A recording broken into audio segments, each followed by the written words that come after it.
I opened my front door and immediately knew something was wrong. There was noise, TV chatter, footsteps, laughter. But I lived alone, and I hadn't given anyone permission to be here.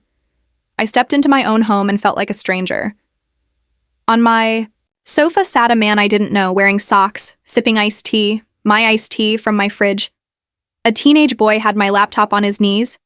A girl rifled through my kitchen like she owned the place. And then I saw it. A sticky note, crookedly slapped, on the fridge. Handwritten in a rushed scrawl. The place was a bit messy. Helped tidy up and change the lock. For safety. Best wishes, Mrs. Albright, HOA President. I froze. My name is Jordan, and I had just returned home 3 days early from a canceled freelance job in the city.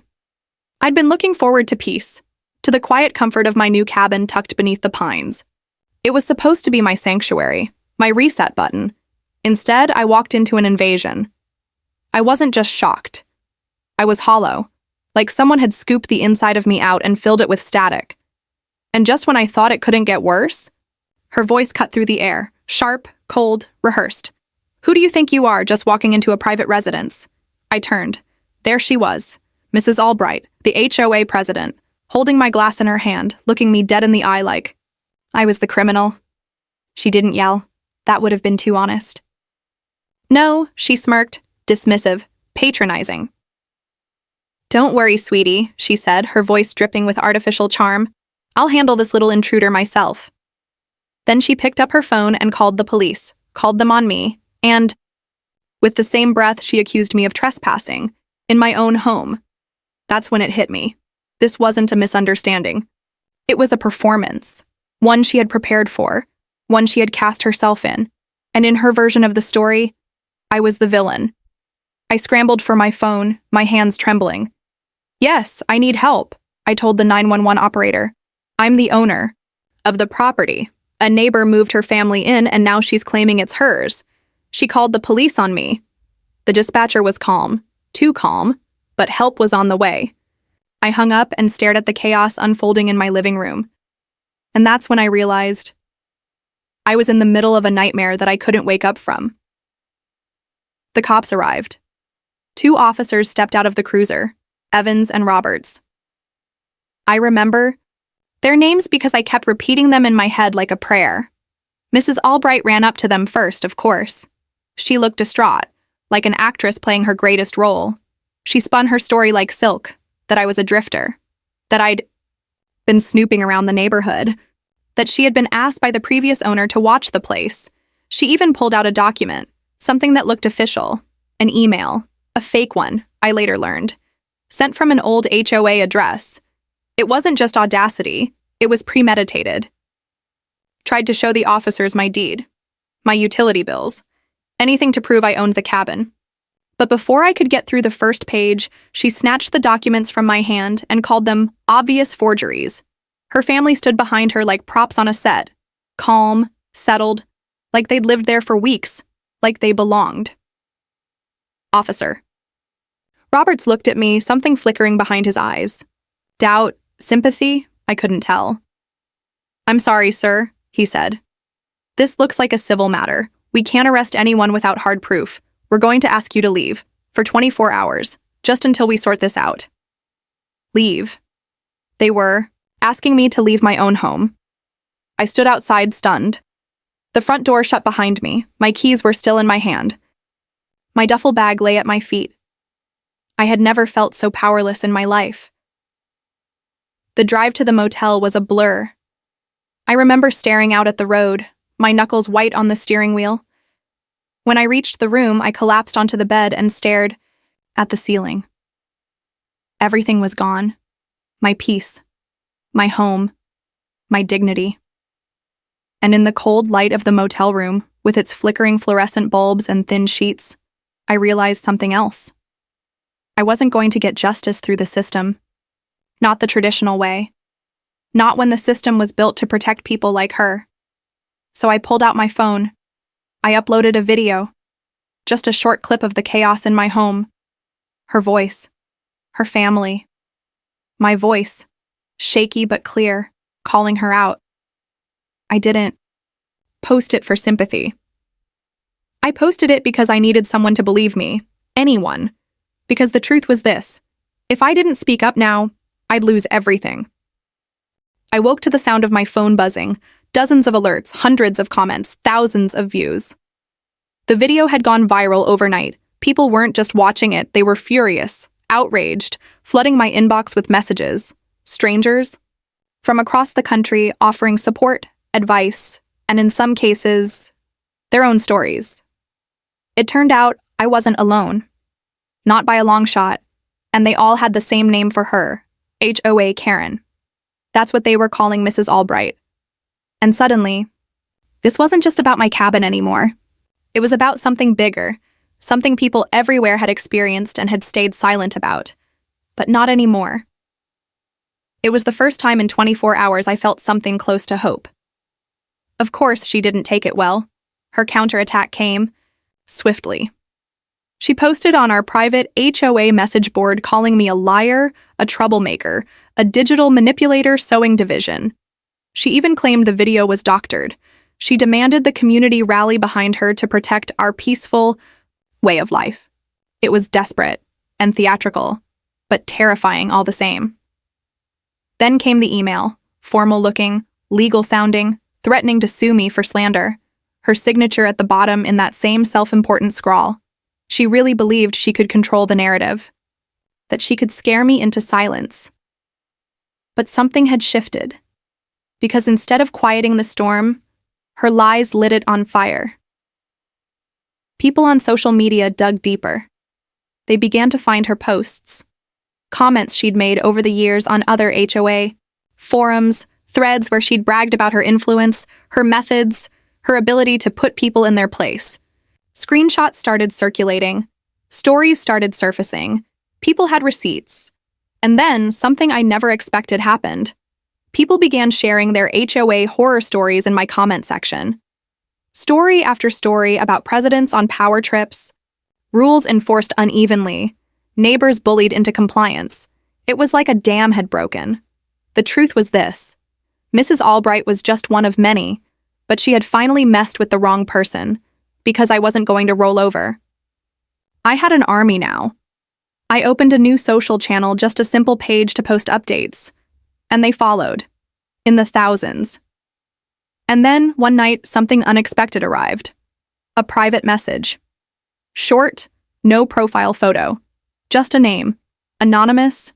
Neighbor 49 The message was clear. She's done this before. Look up Sunset Estates HOA. Ask for a man named Gary.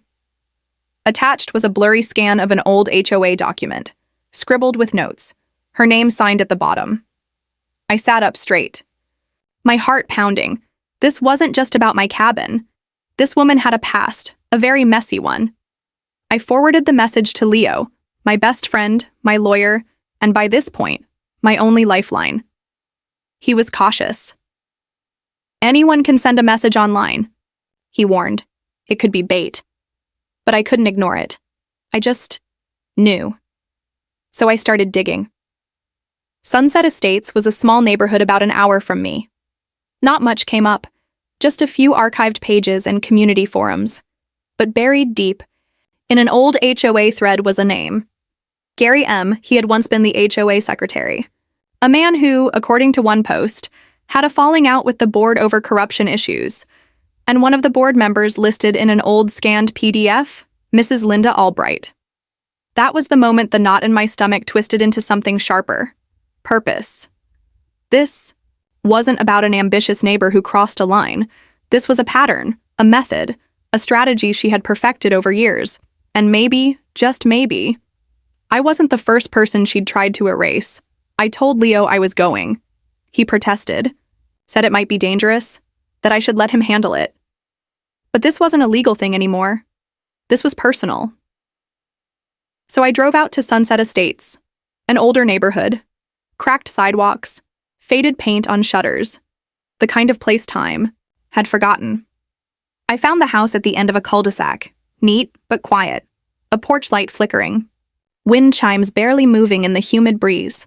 I knocked. The door creaked open just a crack, and there he was, an old man with kind, tired eyes, and a look that said he was still haunted by something he didn't want to remember.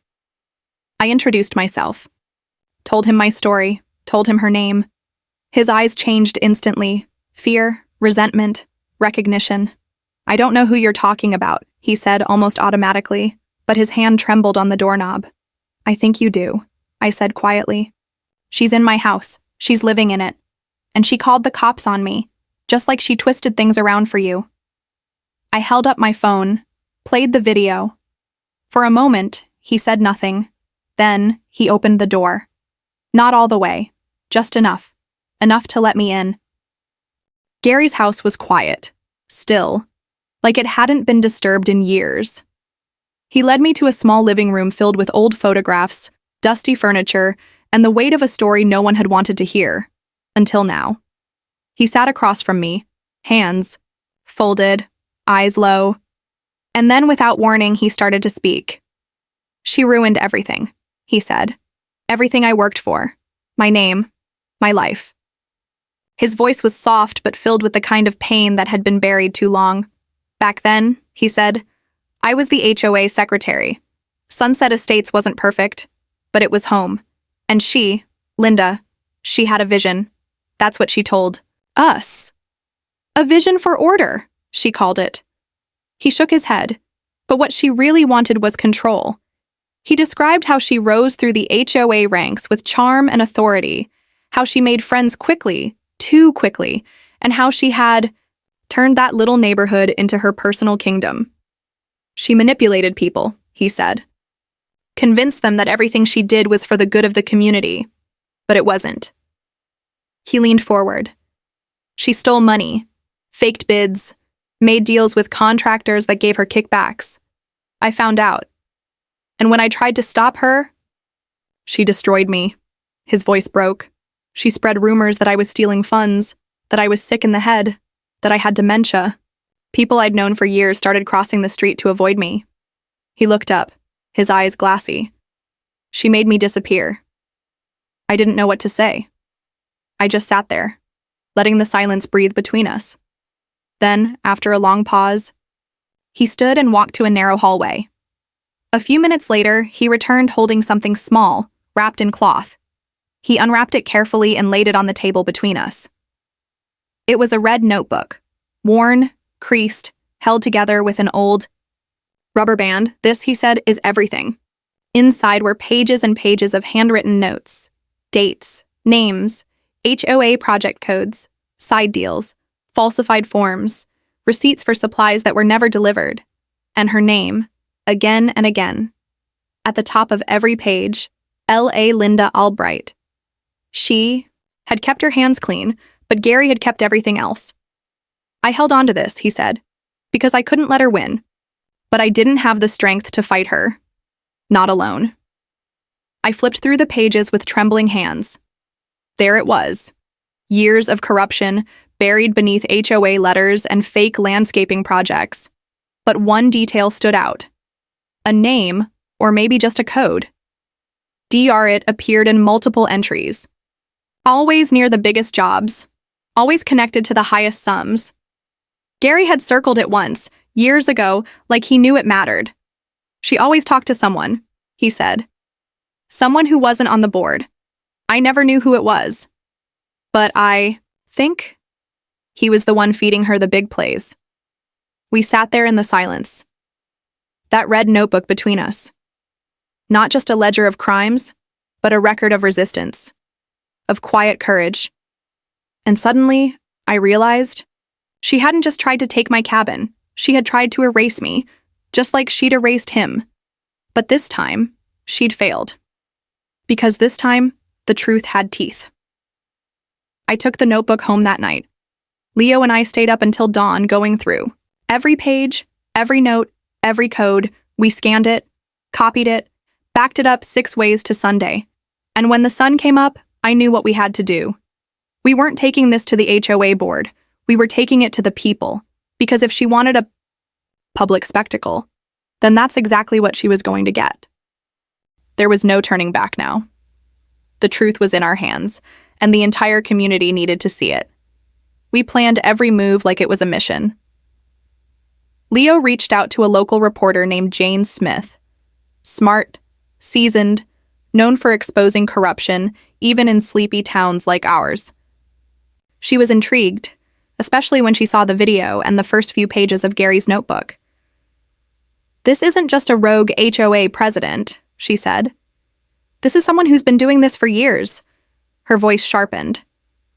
"Let's make sure the whole town knows it." But before we could act, Mrs. Albright struck again. She called an emergency HOA meeting, invitation only, and sent out one of her usual emails. Full of vague legal jargon, veiled threats, and carefully crafted half-truths. She was trying to spin the narrative again, trying to wrestle control back before it slipped through her fingers. And she made one final desperate move. She live-streamed the meeting. A smug grin plastered across her face as she sat at the head of the long oak table in the community center, flanked by her few remaining loyalists, people too afraid or too proud to see the truth. "This is a serious matter," she began, faux concern dripping from her voice. "We have a member of our community spreading dangerous lies, defaming our leadership, creating chaos." She held up a piece of paper. A fake affidavit, supposedly signed by 3 neighbors claiming I'd been disruptive, aggressive, and emotionally unstable. It was a script, and she was still the star of her own show. But this time, I was ready. I walked into that room with Leo at my side and Gary right behind me, and everything changed. The room went silent. People whispered. Some turned pale, others straightened in their seats. I stepped forward, quiet, calm. "May I have the floor?" I asked. Mrs. Albright smirked. "You've already taken enough from this community." I ignored her. "I'd like to tell my side of the story," I said, "and I have the evidence to back it up." The projector hummed to life as I plugged in my laptop. The viral video played first. Gasps filled the room as they watched her call the police on me, saw her family lounging in my cabin like it was their own. Then I pulled out the red notebook. I explained what it was, how Gary had kept it, how every page told a piece of the truth. I flipped to key entries, pointed out names, dates, deals that lined her pockets with community funds.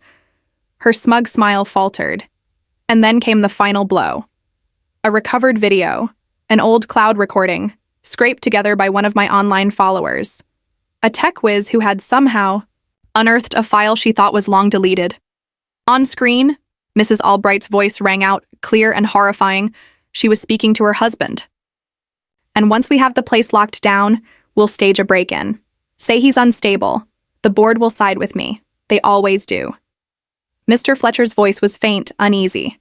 "Linda, this is getting out of hand." She laughed. "I am the hand." The room exploded. Voices rose, chairs scraped. Her few remaining allies stood frozen, unsure of where to look. But it didn't end there, because at that exact moment, 2 men in suits walked into the room. Not HOA, not police, federal agents. They didn't wait. They approached her calmly, stated her name, and placed her under arrest. The look on her face was unforgettable. Confusion, rage, and then fear. She glanced at Mr. Fletcher wide-eyed, whispered something in his ear. Whatever it was, it turned his face to stone. And then she was gone. Let out in handcuffs, past neighbors who had once worshipped her, now staring in horror. It wasn't just the end of her reign, it was the unraveling of a lie so big it had infected everyone. The silence left in her wake was deafening. The meeting ended in chaos. People huddled in corners. Others wept.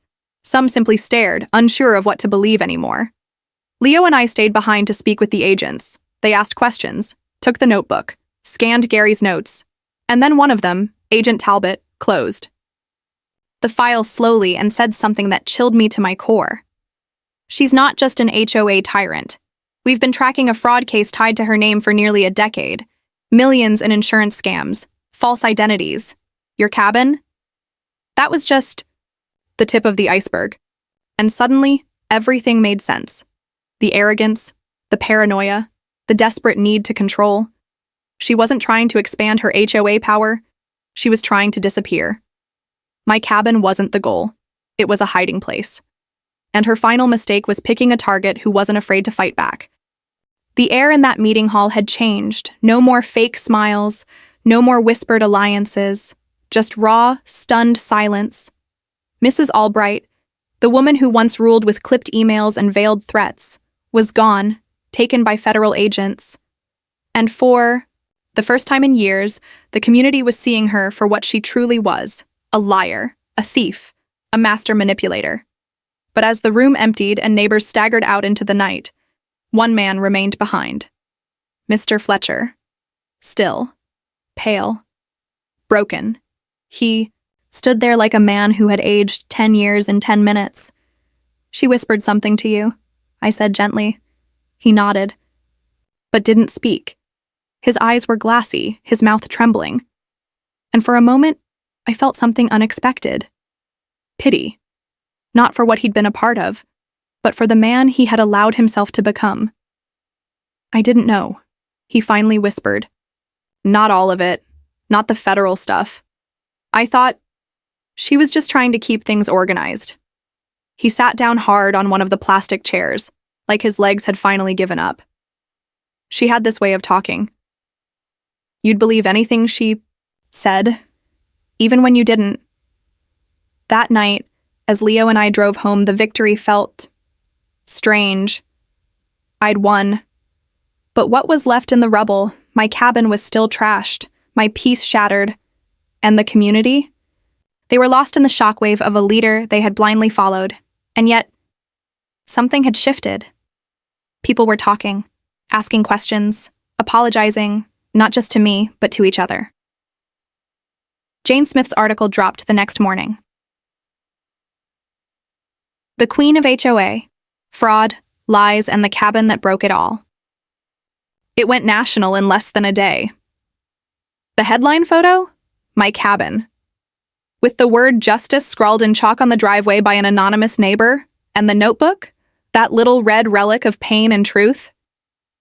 It was now evidence in a multi-state federal investigation.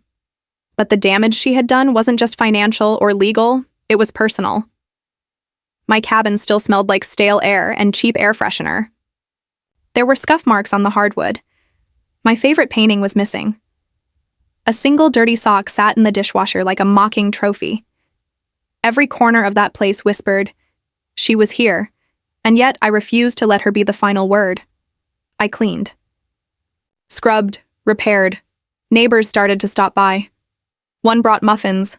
Another offered to help repaint the trim. A small group even organized a fundraiser to help fix what she'd broken.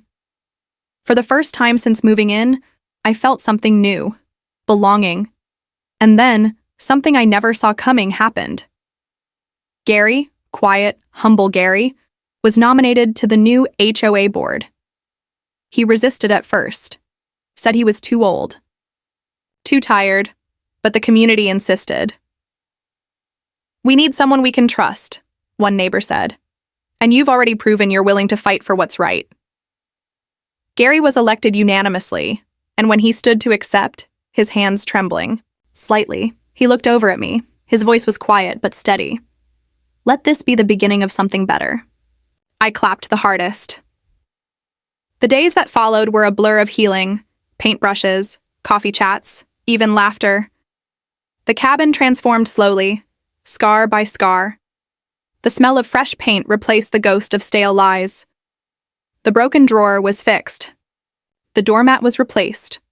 Even my laptop, cracked and nearly forgotten, was returned to me, quietly, anonymously, by Devin, the teenager who once used it like a toy. It was left on my porch. No note. But the gesture spoke louder than words. And, for the first time, I forgave him. The healing wasn't just in drywall and polish. It was in people. In redemption. In neighbors admitting they were wrong. In a broken man like Gary standing tall again. In a community finally waking up. But just as things felt like they were settling, a message arrived. From Leo. Subject line, letter from Mr. Fletcher. It was a scanned page, shaky handwriting, uneven lines, but every word hit like a thunderclap. He'd found something, hidden in a locked drawer, in the back of her closet, A leather-bound diary, Mrs. Albright's private journal, and what it revealed would change everything again. I stepped out onto the porch, the cool evening breeze brushing against my skin as I opened the file. The letter from Mr. Fletcher had been brief, almost apologetic. But what it contained wasn't an apology. It was a window into madness, a scanned image of Mrs. Albright's private diary, a thick, leather-bound journal filled with her handwriting, tight, erratic, looping. Some lines crossed out violently, others underlined again and again. And as I began to read, the narrative of a monster gave way to the diary of a woman unraveling. It wasn't what I expected. There were no confessions, no grand admissions of guilt, no remorse. Instead, there were pages of entitlement, grievances, lists of people who had wronged her, neighbors, former board members, family, all neatly cataloged beneath the heading, Unforgivables. But as I kept reading, the real story emerged. It wasn't power she craved. It was control. After her divorce, she had written about feeling invisible, unimportant, like the world had moved on without her. The HOA, she said, gave her a crown to wear in a kingdom no one else cared about. A place where her rules mattered. A place where she mattered.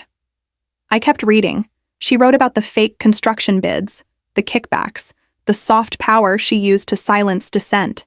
She even called Gary by name, mocking him for being too sentimental and too stupid to stop her. And then I found the line that chilled me to the bone. Jordan is just another foolish boy. Another pawn.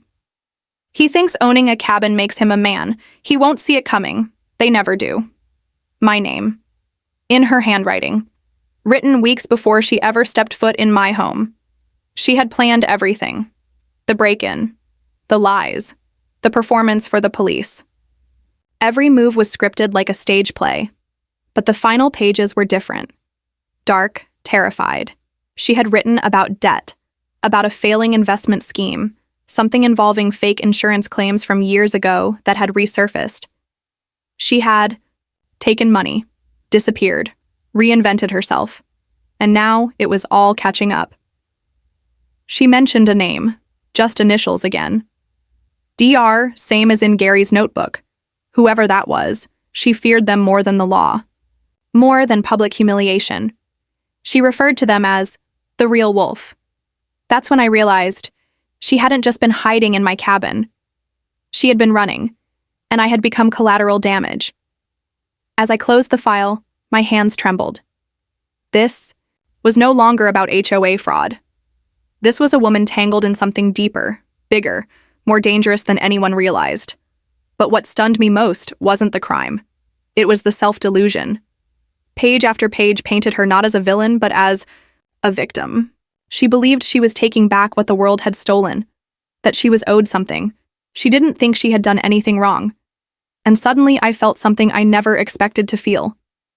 Pity, not for what she'd done, but for how hollow she had become. She built an entire empire on a foundation of fear, and in the end, it had all collapsed under its own weight. I called Leo. I'm not releasing the diary, I told him. The world already saw her fall. This is mine. He didn't argue. Some truths don't need to be broadcast. Some victories are quiet. And this was for me. I had seen her. Really seen her. And what I saw was not a powerful woman, but a shattered one. A puppet who thought she was the puppeteer. The next morning, I walked into my cabin with fresh flowers in my hand, set them on the kitchen counter, took a long, deep breath, and let go. The morning sunlight streamed through the windows, golden and warm. For the first time in weeks, it didn't feel like a spotlight on brokenness. It felt like a sunrise. My cabin was finally mine again, fully, truly. The scuff marks were gone. The scent of air freshener replaced with pine and lemon oil. The dishwasher no longer held someone else's sock. My couch was where it belonged. My laptop sat reassembled, repaired, and the silence inside, it no longer screamed. I lit a small candle in the corner of the room and filmed the final part of my story. Not for attention, not to go viral, just to close the loop. A thank you To the strangers who believed me. To Gary, who kept fighting long after everyone gave up. To Leo, who stood beside me even when things got ugly. And to myself, for not backing down, I ended the video with a simple message. Sometimes justice isn't loud, sometimes it's the quiet you earn after standing your ground. And then I hit upload. A few hours later, I heard a knock on the door. Gary, holding a tool belt and 2 mugs of coffee. "You ready to put up that new mailbox?" he asked, smiling shyly. We worked all afternoon, dug the post, secured it, even carved my name into the wood, Jordan's place, his idea. By evening, we were sitting on the porch, sharing a plate of barbecue from my new grill. Leo joined us, wearing a ridiculous apron that said Grill Sergeant. We laughed, we toasted. We talked like old friends who'd been through war together, because in a way, we had. "I still can't believe it," Leo said, sipping his drink. "She fooled everyone for decades, and it all unraveled because you came home 3 days early." Gary chuckled. "Fate's got a funny sense of timing." Then he turned to me. "You didn't just fix a house," he said. "You reminded this community what accountability looks like. You gave people like me a reason to stand up again." I didn't know what to say, so I just nodded, overwhelmed by the quiet enormity of what he said. This wasn't just about my victory, it was ours. Later that night, I walked back inside and looked around. Every nail, every brushstroke, every repaired cabinet told a story. Not of what she did, but of what I'd survived. This cabin, it wasn't just a home anymore. It was a monument to perseverance, to truth, to the kind of justice that doesn't come wrapped in gavel strikes or media headlines, but in moments like this, moments where the world finally makes sense again. But just when I thought it was over, when the final ember of this story had burned out, my phone buzzed, a message from Leo. Subject, final note from Mr. Fletcher, and just like that, the flame flickered back to life. The message came just after midnight. A scanned letter, written in shaky cursive, signed by a man I once thought was just her puppet, Mr. Fletcher. It wasn't long, just a page and a half.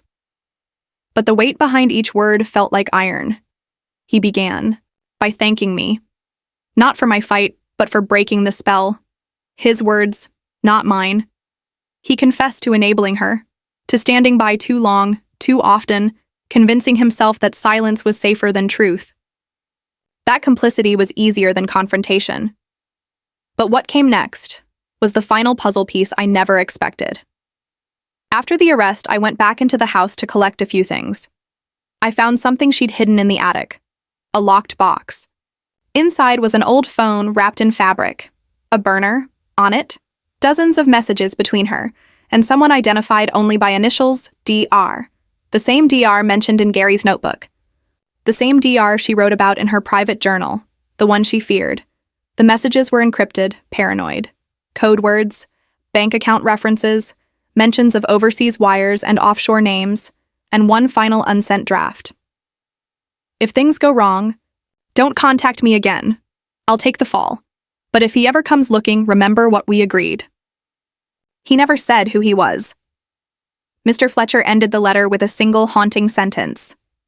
"I thought I knew my wife. I didn't. I don't think anyone ever did."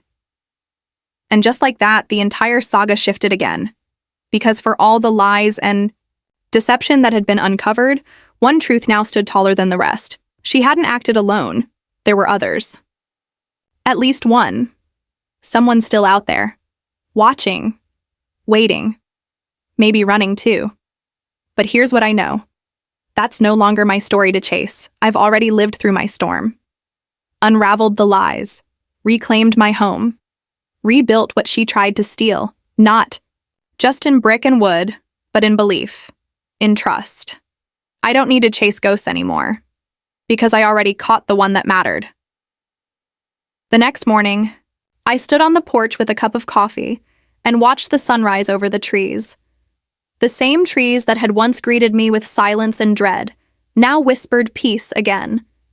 Inside, my cabin glowed, warm, clean, whole. The chaos, the invasion, the Betrayal, it was all real. But so was the healing. So was the fight. So was the community that rallied when I needed them most. I sat down, pulled out my camera one last time, and hit record. This wasn't a rant, or a call-out, or even a victory lap. It was closure. I used to think justice looked like a courtroom, I said, staring into the lens.